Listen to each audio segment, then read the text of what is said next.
Transformer Titan Returns, puisque c'est du Hasbro, ça se voit également au blister, vous n'avez pas de boîte. C'est Trigger Happy. On a le robot, donc je l'ai pris ainsi, puisque cette fois-ci, je préfère la couleur du Hasbro par rapport au Takara. C'est surtout au niveau du bleu. Alors derrière, ça fait un petit peu moins envie, c'est normal. Les blisters sont comme ça, toujours le robot avec sa forme alternative. On voit également que dans les publicités, dans les autres que vous pouvez acquérir séparément, vous avez 6 shots.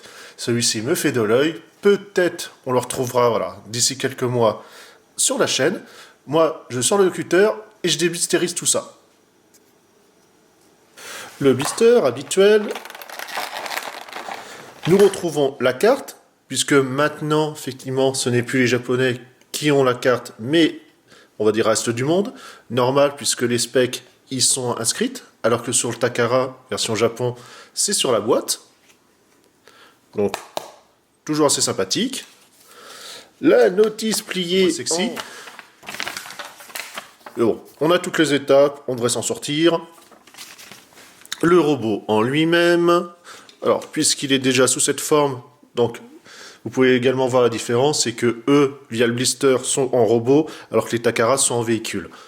Donc, on a ici le ball joint, l'épaule, comme cela. La main, bien sûr, ne bouge pas, c'est juste la transformation. Au niveau du torse, on a la rotation, puisqu'on avait un axe ici, donc c'est assez lâche par contre. Rotation là-haut, le genou, bien sûr, et les pieds. Contrairement aux autres, vous l'avez noté, c'est un Decepticon. Enfin, on a les lignes de structure un petit peu partout.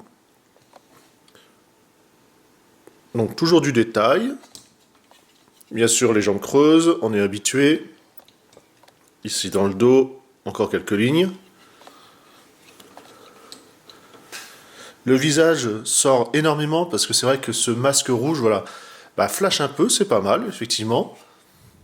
Juste peut-être ce gris très clair qui fait un peu trop plastique en termes de rendu. Mais bon, ça passe quand même très bien. On va enlever les armes, puisque pour la transformation, elle risque de gêner. Et puis de toute façon, elles vont gêner. Les armes additionnelles qui sont ici, en fait, vous ne pouvez pas, parce que ça va être au niveau de la transformation, c'est normal, ne cherchez pas plus loin. Comme dernièrement, les armes, c'est la même chose, vous avez les picots ici, puisque vous allez pouvoir placer le Headmaster, vous voyez les petits pics au fond, avec ses petits yeux jaunes. Donc, on le déplie de la même manière. Ici, vous avez, voilà, sur une rotule, les bras, sa tête, point énormément dommageable, sa tête est monochrome, même pas peinte. Merci Hasbro. Notre ch'ti pépère, alors déjà, bien sûr, j'ai décapité. Les mains, vous pouvez les plier à l'intérieur, rabattre les canons. Donc ça peut également servir d'arme pour le robot, ça passerait très bien. Ah, même chose de l'autre côté. Les ailes, une charnière. Alors déjà, on met bien dans l'alignement. Vous avez ici un picot qui va venir se loger là. C'est plus un positionnement qu'autre chose. Ainsi, on écarte un peu pour pas trop que ça gêne. Le tour de rein.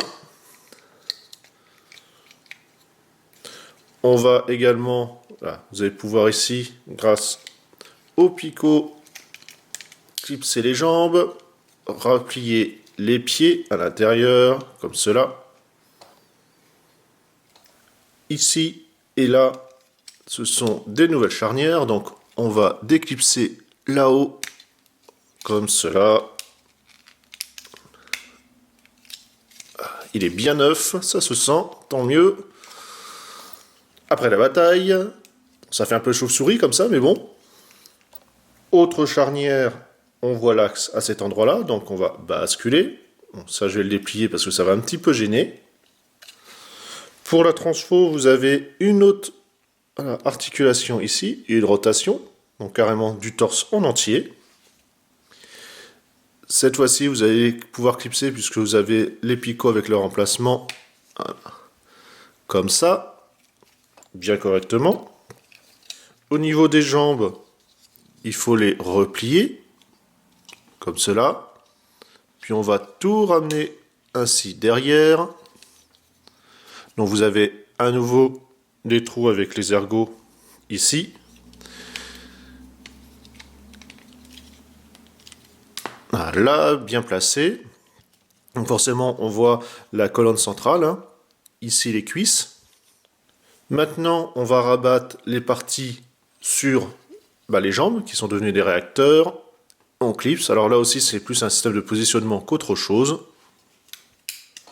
Notre vaisseau est quasiment terminé. On va le retourner, puisqu'on va placer les canons. Et 1 et 2. Voilà. Vous pouvez voir qu'il est quand même bien armé. Les doubles canons ici, les armes qui sont carrément cette fois-ci sous les ailes et encore au bout. Donc il y a vraiment de quoi faire. Vraiment agressif. Forcément, l'undercarriage, comme je vous disais, se voit un petit peu. Mais c'est vraiment voilà, un beau de luxe. Bien sûr, le cockpit va pouvoir s'ouvrir comme cela. Donc bien sûr ici c'est fixe. On prend notre Headmaster et on va refermer l'ensemble. Alors je ne l'ai pas assez allongé. Ainsi il est placé, donc c'est un peu ton sur ton malheureusement, un peu trop monochrome. C'est le seul truc que je regrette sur le Headmaster. C'est vrai qu'il ne se détache pas par rapport au vaisseau. Ça c'est un peu couillon. On se retrouve quand même avec du silver sur les ouïes d'aération, le logo Decepticon à nouveau ici, sur les ailes. Bien sympathique TF encore une fois. Les Titan Returns donc d'Hasbro sont un petit peu moins chers que leur homologue japonais. Un peu moins de travail de peinture ou autre. En tout cas celui-ci est toujours vraiment classe. Vous aimez la gamme, les Transformers ou autres, allez-y, jetez-vous dessus. Et nous on se dit à une prochaine, salut!